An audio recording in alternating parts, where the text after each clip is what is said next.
What happened in sprint qualifying for the Miami Grand Prix? Let's dive straight into SQ1 then, and the 5 drivers out were Gasly, Zhou, Bottas, Sargent and Albon. Big one, it's not big I suppose in this season, but Gasly being knocked out again is not exactly what he was hoping for in his battle against Ocon. That's all it really is in the Alpine camp, I think. They're not really battling for anything else, really, are they? And also, just going to give him a shout out, doesn't matter how he gets there, Logan Sargent ahead of Alex Albon, who just completely and utterly cut the life out of that chicane in the middle sector that is quite possibly the worst couple of corners in Formula 1. Off camber, then just the massive curb. It's just horrendous to watch, and I know the drivers don't like it either. And Albon certainly doesn't like it because he's starting 20th tomorrow. Yeah, I don't know in what world you look at the ex-Barcelona chicane and go, yeah, let's have one of those. How do we make it worse? Yeah, yeah, it's so clumsy, and it's not even like a good version of challenging where it can make a big mistake or stuff. It's just going to separate the cars and make it difficult to get a run down that main straight, kind of on the back straight. So, yeah, very odd. But Albon making that mistake, which meant that Logan got his P19 because he almost channeled his inner Nicholas Latifi, and he got to see the purple sector and then a P20. Question from P1 Patreon member CC Hollister. Are the rumours true? Is this Logan's last race? I feel as though perhaps this has gotten slightly out of hand, these rumours. Of course, there has been this whole talk about there being an application to the FIA for a certain driver to basically be given permission to race in Formula 1. We don't know the exact time frame or anything like that, and we aren't actually given the name, but I think we can all put 2 and 2 together, and it makes Kimi Antonelli, who would need special permission from the FIA in order to race with him being 17 years old. But also, I don't know. Hasn't Toto come out and basically said that he's not looking to rush them into the car anyway? And it's James I don't know Vowles if that's basically just, said. Or was it James Vowles? James Vowles said that we've got a lot of different options, and we're talking to lots of different drivers about 2025 and 2026. So clearly, apparently not now. We shall see. It depends how he performs, I suppose, and maybe he is very much just on his last chance. Let's go to SQ2 now then, and the 5 drivers out were Russell, Hamilton, Ocon, Magnussen and Tsunoda.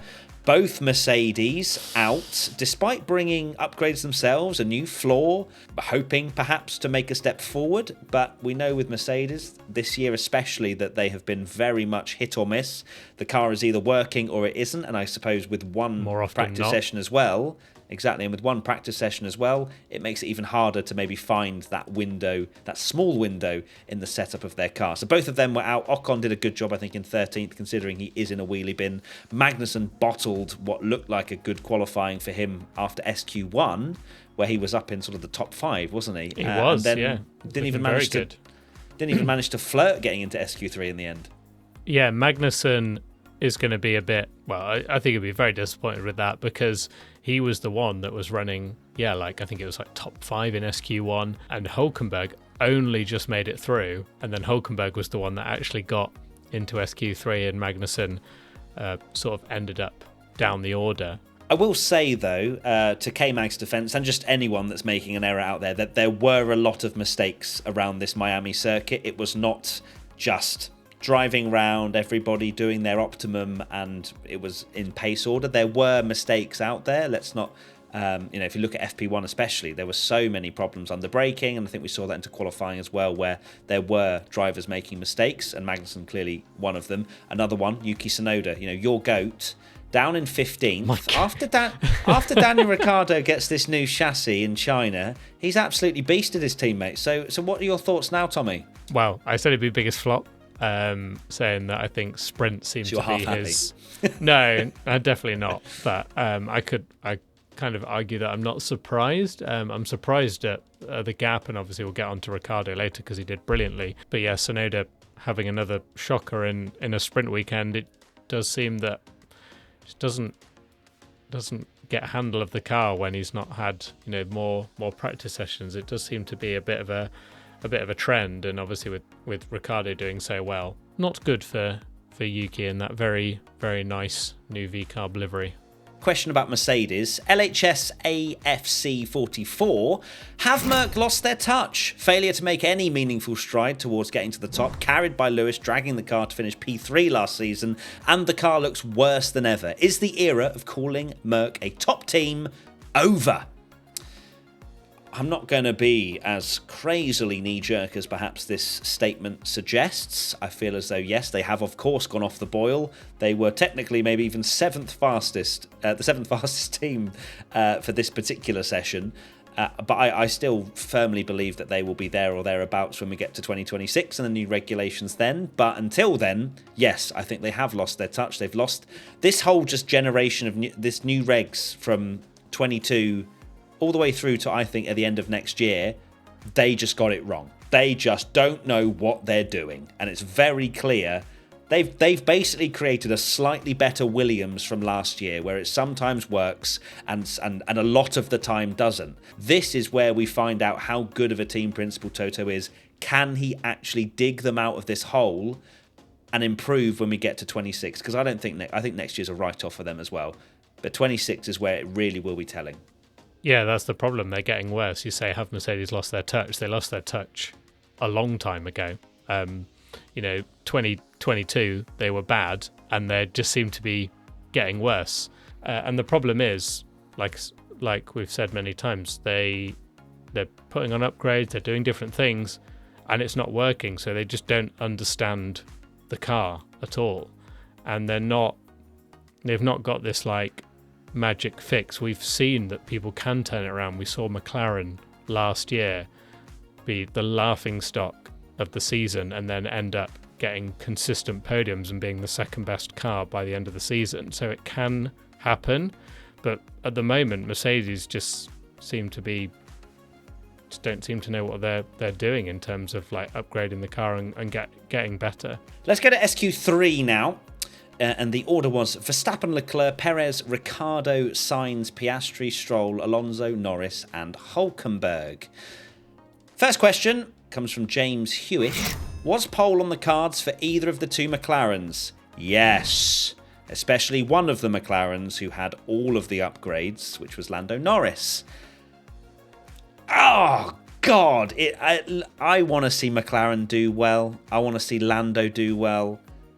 But it's just another thing to talk about where you go, oh, why? Why has it not come to fruition? But, we were live on Twitch, and I think I said after SQ2, I was like, oh no, they're going to go on softs, and it's going to be a different kind of balance to the car, and it's not going to work out. And I think not only for Lando, who could have definitely got pole position, but for Oscar as well, there was a drop-off here, as you can see by them starting 6th and 9th tomorrow. But Lando made that mistake and then matched Max, I think, for the rest of the lap. So without that, he's in the hunt. And Max's lap was by no means perfect. So unfortunately, Lando, with that mistake, and it wasn't a small mistake, he finished 8 tenths behind Max and is down in 9th with a car that should be right at the front, potentially challenging Red Bull, especially if you're on the mediums, which is where they were looking really strong. Thankfully, it's a small thankfully, this is sprint qualifying, and they hopefully will figure it out for the main one. But it is, and it doesn't help Lando. It doesn't, with the narrative of him, throwing it away in big moments. It doesn't help with these kind of things. But what I will say is that this is sprint. There aren't that many points up for grabs, and as long as they can sort it out for tomorrow, we'll forget about this mistake. But they're going to have to turn up tomorrow and really perform. Yeah, they do need to turn it around because they were looking very, very good on the mediums in the first 2 sessions. It was unbelievable what they were doing. I think they were 1-2 in SQ1, weren't they? Yep. And then Lando was fastest in SQ2. It was there. It was on, and that is what is going to be painful for McLaren fans, particularly Lando fans, because it's another moment where, it's there. It's that rare moment where you can actually challenge Max Verstappen and there is an opening and there's a chance and it's not been taken. But Yeah, they'll just have to pray that they take the opportunity tomorrow because, yeah, thankfully for them, there's a whole new opportunity again. But it is really disappointing. If you'd have said at the start that from the end of the last session that they'd be 6th and 9th, you'd have gone, well, did it start raining? What what happened? How are they that low down? And yeah, it's shocking. Really is. I hope for their sake tomorrow is a better day. Next question, Menard Fan 2721. Do you think Ricciardo's struggles this season were caused by the chassis? Well, all signs point towards yes at this stage, just purely because he gets the new chassis in China, outperforms Tsunoda. We come here at the moment and he puts in one of the best performances he's put in, if not kind of matches with Mexico, I would say, but unbelievable. Yeah. 4th position. What I will say is that it's great to see him show all of his haters that are saying he's finished that sometimes there are factors behind the scenes that we don't see that isn't just purely, perhaps, this is what it's suggesting, down to the driver. You always hear these things, don't you, in pre-race where it's kind of, oh, blah, blah, blah's got a new chassis, and you kind of go, oh, okay, is that actually going to do anything? But it has. He's looking a lot more confident, and this is an unbelievable performance to be up in 4th. You know, he's not far. There's only one place behind Perez on the grid, which is unbelievable when you think of it. And it's going to be fascinating to see what he can do for the rest of the season, and it will just be really interesting to see if it is a turning point, if it's a flash in the pan like Mexico. We won't know. But he needs to have like a run of good results now. But well done to Danny Rick. Couldn't be happier for him. I'm really glad that he's managed to put that performance in. Fingers crossed, a few points could be on the card. It's only a sprint, it's a quick race. And if he has got genuine pace, then he might well be able to stick around that position. I imagine Carlos will probably get him, but I reckon he'd be targeting to beat the Astons for sure. But also, we do need to, as I've just mentioned, the Aston Martins. No, we have to talk about time, this. Actually.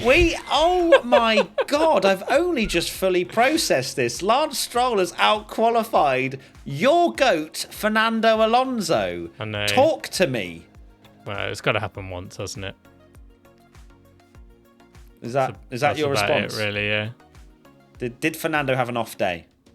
Maybe.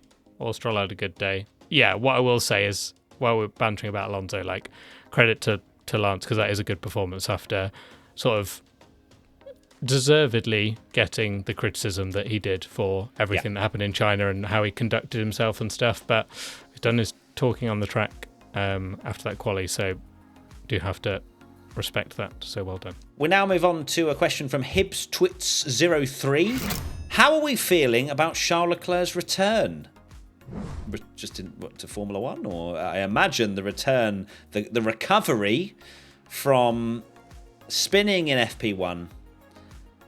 I would have absolutely taken every single day of the week after seeing him sideways, red flag, out the car, to then be P2. If you'd have told me P2 after that, I would have taken P4, to be honest with you. But that is an unbelievable performance from Charles. Perhaps that's what he needed, is less time in the car. And actually, he knew he was going to be quick, didn't want to give away the game plan, so he just spun it. How about Master those? plan. Yeah, I mean, he's done Carlos Sainz by 3.5 tenths. This needs to be something. Maybe there's something in this. No, this is more the Charles Leclerc we know. I was a little bit concerned. I was a little bit concerned after. Were you concerned? Moment. Yeah. Well, after SQ1 when he had a little wobble as well on his lap, and it was like, Charlie, you okay? What's going on? Come on, testing the limit. But this is more what we expect. Here qualifying is where he really shines. Massive congratulations for Charles' comeback. And finally, question from Omakar 327214440. How has Max got pole with a mistake and no one could catch him? Because It was difficult conditions out there. It was Max Verstappen. It looked like he, I don't know, as a guess, probably lost 2-3 tenths with that sort of trampoline effect that he got off of the most horrific chicane that we've just spoken about earlier. It should have been Lando Norris's pole, but Lando made a mistake out there as well, as we've already spoken about. Charles, I think, lost a tenth and a half in the first couple of corners as well. So it was just difficult conditions out there. Of course, Max literally saying "lol" is something I never thought I would hear in a Formula One broadcast. Max Verstappen being told he's on pole position and going, "lol, where was everyone else?" You can tell he's been doing a lot of iRacing and stuff recently. He clearly just thought he was on Discord or something with that comment. But I've said this before, that there's something about, Max Verstappen, and he's having a rare sort of, a rare mistake. I will fanboy a little bit because people don't think I'm an actual Verstappen fan. But what I would say is that in the era where Mercedes were absolutely dominant, there'd be, like Red Bull are doing now, they had a dominant car, they seemed absolutely untouchable. And the very rare moments that Lewis Hamilton or whatever would have an off day, Max Verstappen would win the race.